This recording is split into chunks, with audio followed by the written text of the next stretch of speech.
Eu convido que você abra a palavra de Deus no Evangelho de João, capítulo 5, dos versos 19 a 47. Eu agradeço aqueles que estão tossindo e se solidarizando comigo. Eu tossi agora e vi uns ecos aí, né? Obrigado pelos que estão juntos, né? João 5, Evangelho de João, capítulo 5, versos 19 a 47. Vamos até o final do capítulo. Parece ser um pouco longo, mas nós temos um contexto, uma história envolvida, e não podemos desprezar o contexto histórico no qual se encontram esses versículos. João 5, 19 a 47. Eu farei a leitura no texto bíblico, peço que você acompanhe na sua Bíblia, por favor. João, capítulo 5, 19 a 47. Disse-lhe Jesus: em verdade vos digo que o Filho nada pode fazer por si mesmo, senão o que vir o Pai fazer, porque tudo o que ele faz, o Filho o faz igualmente, porque o Pai ama o Filho e mostra-lhe tudo o que ele mesmo faz. Ele mostrará obras maiores que estas, para que vos admireis. Pois assim como o Pai ressuscita os mortos e concede-lhes vida, assim também o Filho concede vida a quem ele quer, porque o Pai não julga ninguém, mas entregou ao Filho todo o julgamento, para que todos honrem o Filho, assim como honram o Pai. Quem não honra o Filho, não honra o Pai que o enviou. Em verdade vos digo que quem ouve a minha palavra e crê naquele que me enviou tem a vida eterna, e não vai a julgamento, mas já passou da morte para a vida. Em verdade vos digo que virá a hora, e já chegou, em que os mortos ouvirão a voz do Filho de Deus, e os que ouvirem viverão. Quando fala mortos, aqui mortos espiritualmente. 26. Pois assim como o Pai tem a vida em si mesmo, assim também concedeu ao Filho ter vida em si mesmo, e deu-lhe autoridade para julgar, pois ele é o Filho do homem. Não vos admireis disso, porque virá a hora em que todos os que estão nos sepulcros ouvirão a sua voz e sairão. Estes do sepulcro, igreja, são referentes à ressurreição na segunda volta de Cristo. Apenas para deixar claro esses pontos que aparecem aqui na palavra. Verso 30. Não posso fazer coisa alguma por mim mesmo, conforme ouço, assim julgo, e o meu julgamento é justo, porque não procuro a minha vontade, mas a vontade daquele que me enviou. Se dou testemunho de mim mesmo, o meu testemunho não é verdadeiro. Quem dá testemunho de mim é outro, e sei que o testemunho que ele dá é verdadeiro. Vós enviastes mensageiros a João, e ele testemunhou da verdade. Esse João é o João Batista, que aparece no verso 33. 34. Eu, porém, não recebo testemunho de homem, mas digo isso para que sejais salvos. Ele era a candeia que ardia e iluminava, e quisestes alegrar-vos por um pouco de tempo com a sua luz, mas o testemunho que eu tenho é maior que o de João, porque as obras que o Pai me concedeu realizar, essas mesmas obras que realizo dão testemunho de que o Pai me enviou. E o Pai que me enviou, ele mesmo tem dado testemunho de mim. Nunca ouvistes a sua voz, nem vistes a sua forma. E a sua palavra não permanece em vós, porque não credes naquele que ele enviou. Vós examinais as Escrituras, pois julgais ter nelas a vida eterna. E são elas que dão testemunho de mim. Mas, verso 40, mas não quereis vir a mim, para terdes vida. Eu não recebo glória da parte dos homens, mas vos conheço bem e sei que não tendes o amor de Deus em vós. Eu vim em nome de meu Pai e não me recebeis. Mas se outro vier em seu próprio nome, a esse recebereis. Como podeis crer, vós que recebeis glória uns dos outros e não buscais a glória que vem do único Deus?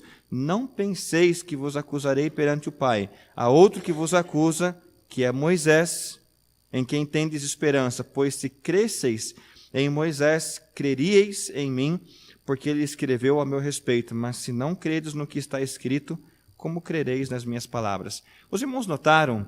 Parece um texto com palavras um pouco trocadas, alguns versículos que trazem muita informação. Aparece o nome de João Batista, aí fala de Moisés.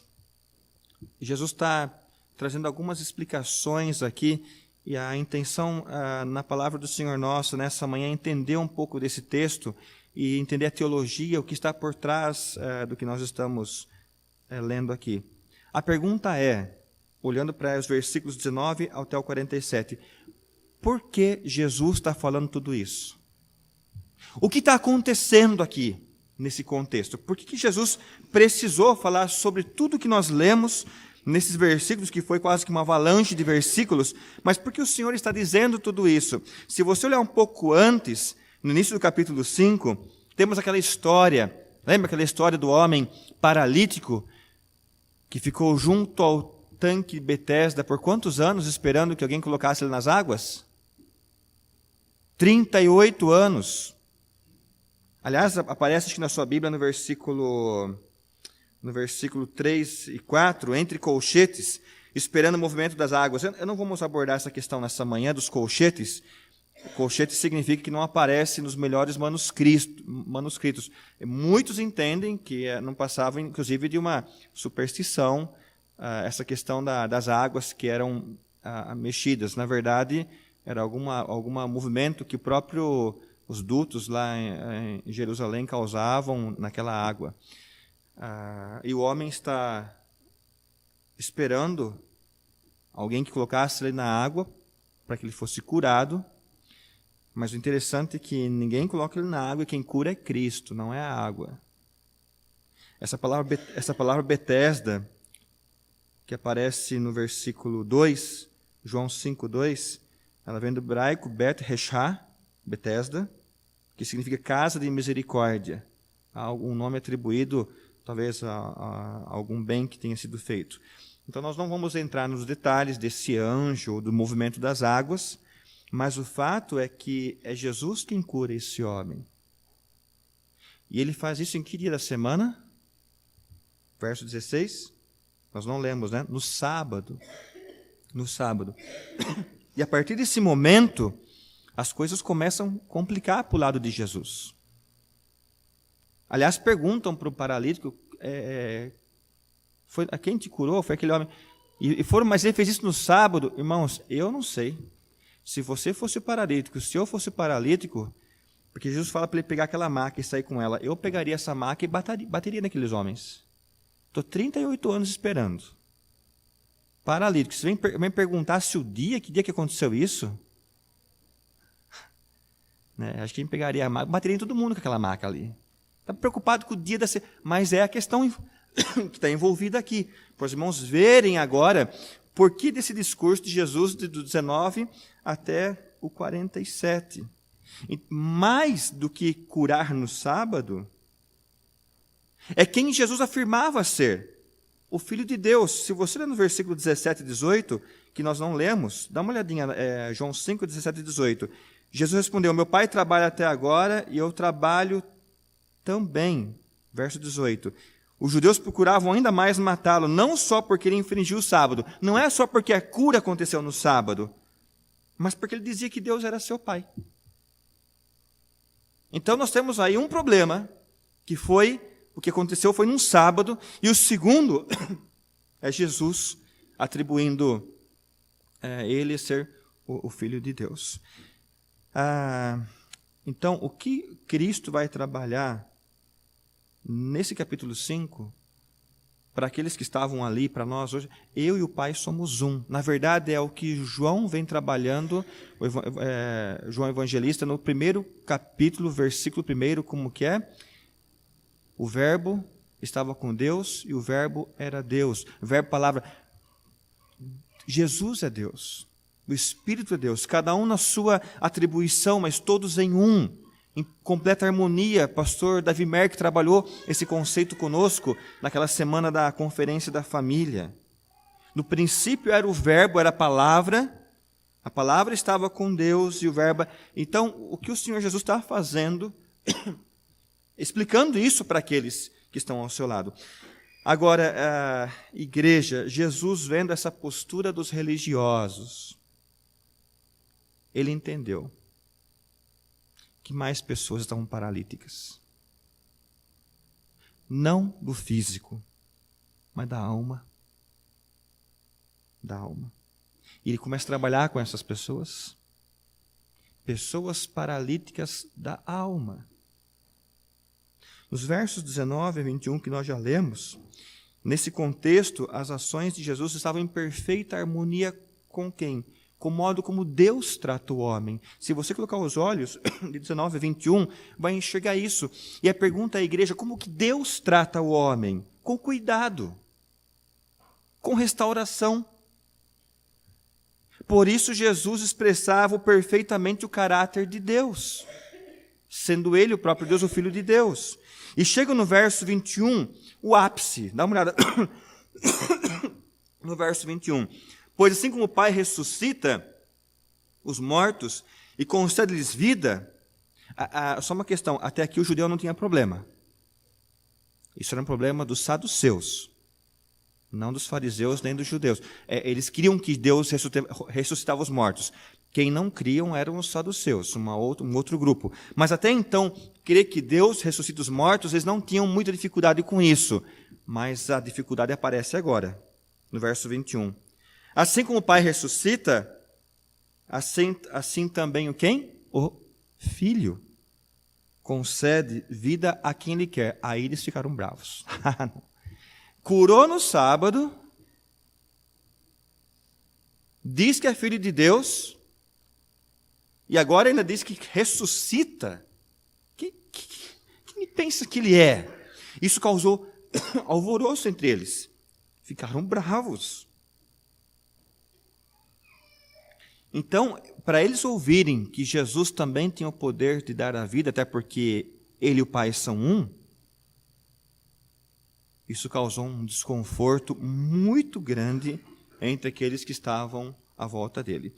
Igreja, nós temos uma lição aqui nessa manhã. Em tudo o que Deus faz, Ele procura dar vida, dar vida. E eu creio que eu e você, nós não podemos ter medo de afirmar que a maior obra é a ressurreição. É a ressurreição.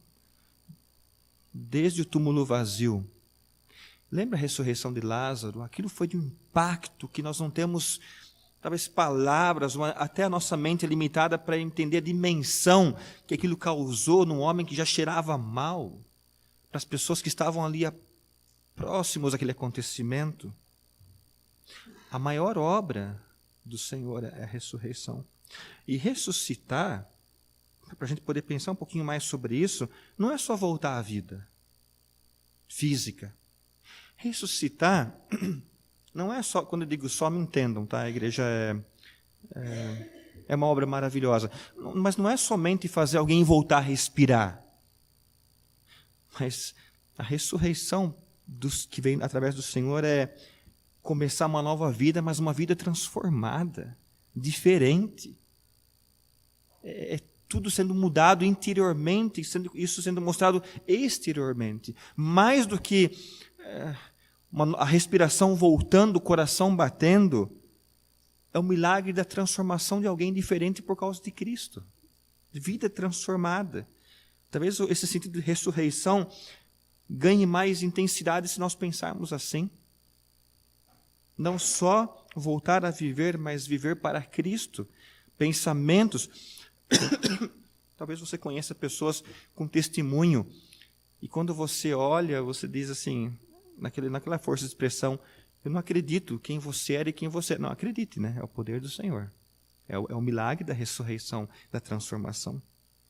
Então, igreja, eu temo, pelo que nós temos visto e ouvido do Evangelho pregado por tantos grupos aí, de uma forma estranha, que na verdade muitos têm aprisionado pessoas com um falso Evangelho.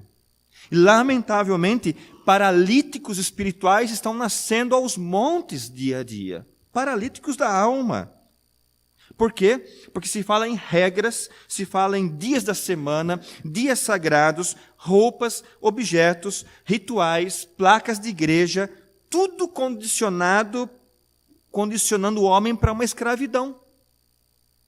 Tudo condicionando o homem para uma escravidão. O Cristo pregado pela palavra liberta dessas coisas. Liberta. Eu passei no domingo passado, retrasado, à noite, um vídeo do reverendo Augustus Nicodemos sobre o perigo da religiosidade. Lembram? Quem estava naquela noite e assistiu o vídeo, lembra?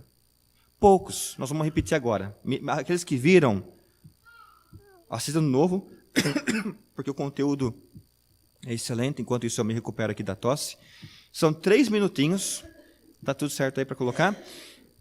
Tem muito a ver com esse contexto no qual Jesus está trabalhando com essas pessoas que estão preocupadas com o sábado, com essas pessoas que estão preocupadas que ele estava falando que ele era o Filho de Deus, com essas pessoas que estavam preocupadas com outras coisas, mas não com a cura que tinha acontecido. Vamos ouvir essa palavra é chamado de reverendo porque ele é presbiteriano, da primeira igreja presbiteriana em Goiânia. Já falei isso naquela ocasião, onde o Edson Krieger e a Cláudia são ministros de música nesta igreja. Tenho como uma referência em termos de teologia, de ensino, ouço com frequência. Tem um outro vídeo dele que saiu essa semana sobre superstição, objetos que estão entrando nas igrejas através do neopentecostalismo, sal grosso, água fluidificada, coisas que estão... Ele mencionou num vídeo, eu não sabia, que criaram agora o estojo de como que é? De manicure da Rainha Esther. Você compra, você vai ficar bela. É sério isso? Está vendendo nas igrejas, estojo de beleza. Ele que disse, né? Da Rainha Esther, essa eu não sabia. Vamos ouvir 3 minutinhos. Está muito dentro do que nós... Eu estou sendo repetitivo com o vídeo, mas ele é edificante e confrontador para nós em termos de religiosidade e espiritualidade. Então, por favor, vamos...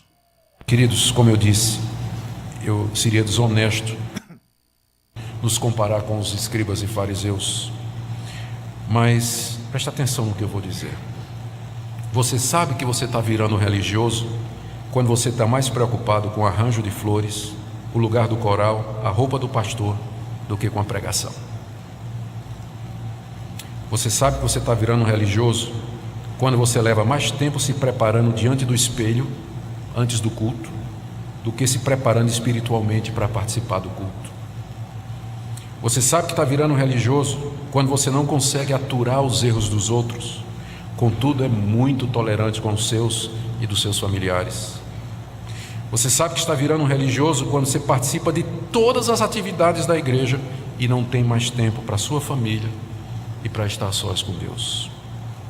Você sabe que está virando religioso quando você é zeloso para dar o dízimo e ofertas, mas trata mal seus empregados, não perdoa quem lhe ofende e não pratica misericórdia para com os pobres. Você sabe que você está virando religioso quando sua vida cristã gira em torno de elementos da igreja que, embora legítimos, eles não são essenciais. Eu corro esse risco, por exemplo, quando eu penso nesse púlpito, quando eu penso na pregação, quando eu penso no ministério pastoral, no título de reverendo, doutor. Eu peço a Deus que me livre destas coisas, porque eu não posso girar a minha vida cristã, o meu ministério em torno disso. Tem pessoas que fazem a vida girar em torno do coral. Coral é uma coisa importante? Mas faz parte da essência do cristianismo? Não, os primeiros cristãos não tinham coral. Coral surge depois, quando o cristianismo se torna uma religião reconhecida. Graças a Deus que hoje nós podemos ter coral. Que bênção é. Muitas pessoas fazem da escola dominical o tudo na vida. Escola dominical é importante? Mas é a essência do cristianismo? Não. Os primeiros cristãos não tinham escola dominical, eles se reuniam em casas. Escola dominical é uma invenção de 200 anos atrás nos Estados Unidos. Tem pessoas que fazem sua vida girar em torno das sociedades internas.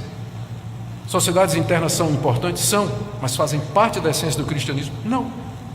Sociedades internas existem na Igreja Presbiteriana do Brasil. A Igreja Presbiteriana dos Estados Unidos não tem. Outras igrejas atendem os velhos, as senhoras e os moços de outra maneira. Vocês entendem o que eu quero dizer?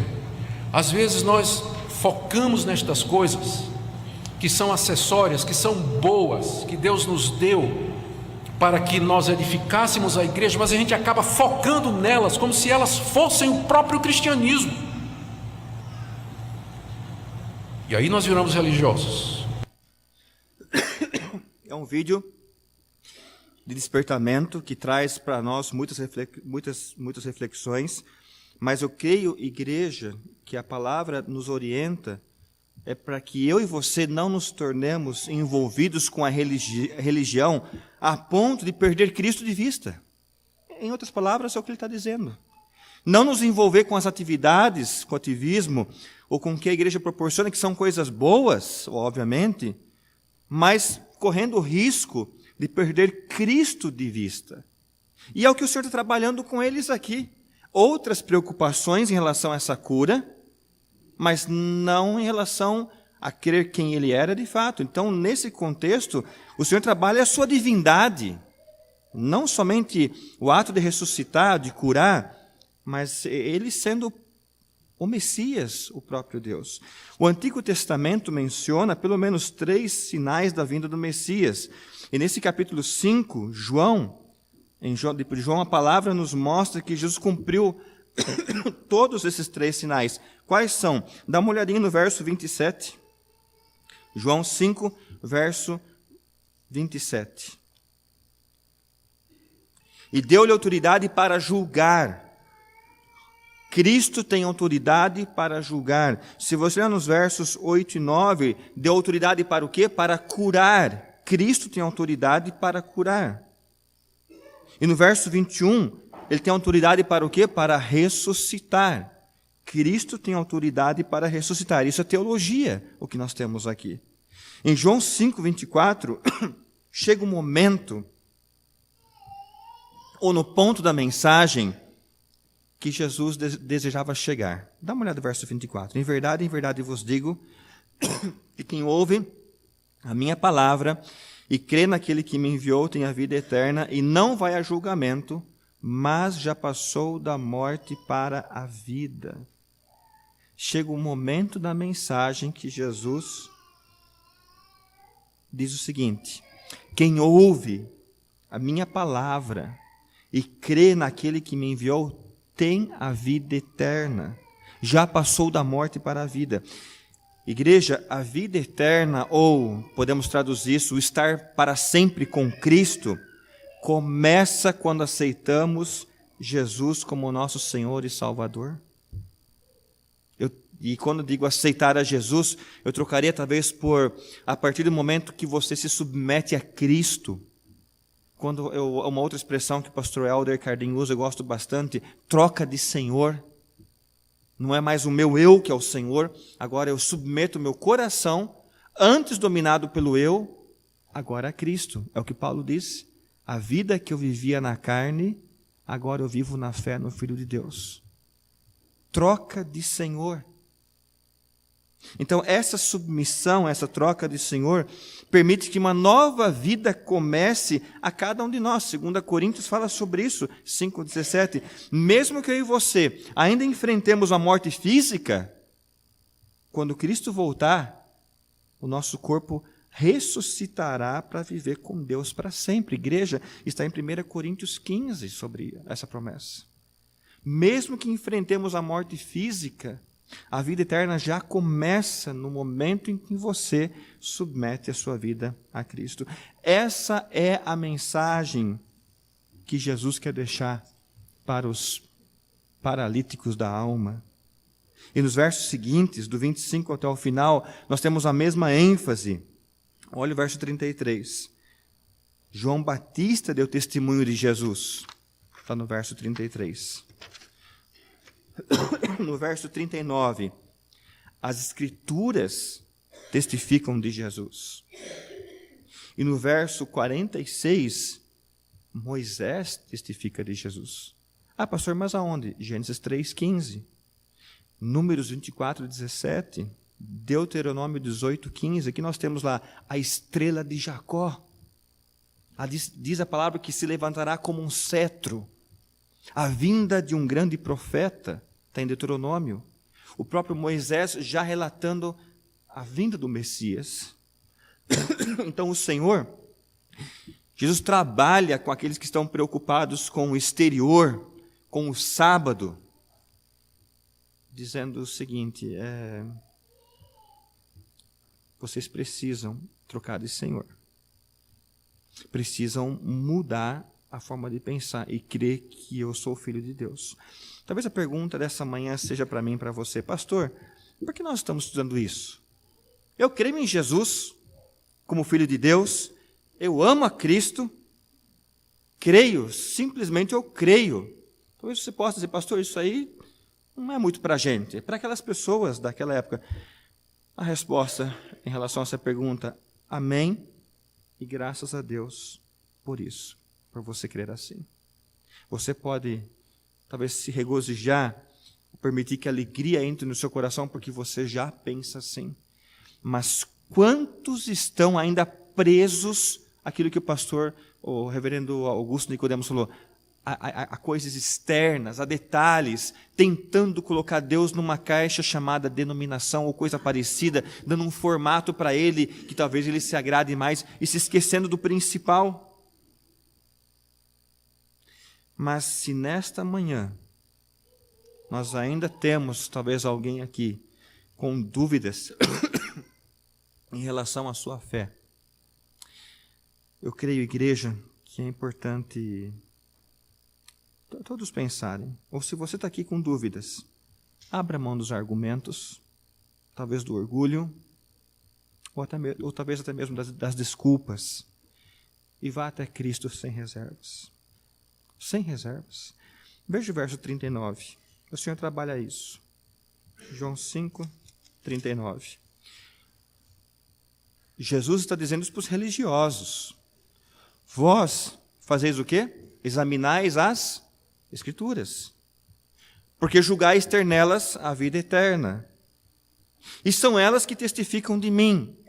Tudo aí parece tão bonito, né? Estudiosos da palavra, estudiosos da Escritura, a vida eterna na palavra do Senhor, mas o verso 40 tem um mas aí que ele é triste. Mas não quereis vir a mim para terdes vida. Vocês leem religiosamente bem, seguem uma disciplina, mas vocês não querem vir até o Messias.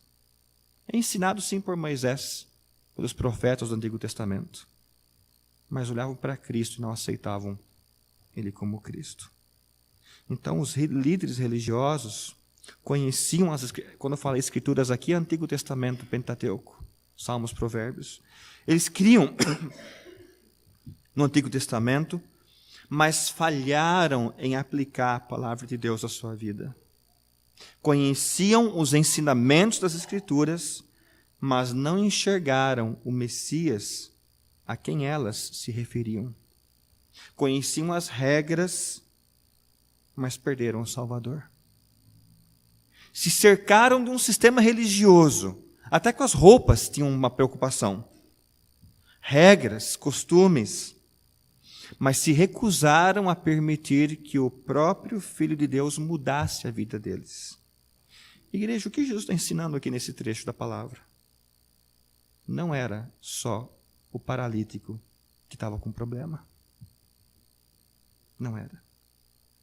Não era só aquele homem de 38 anos que estava com problema.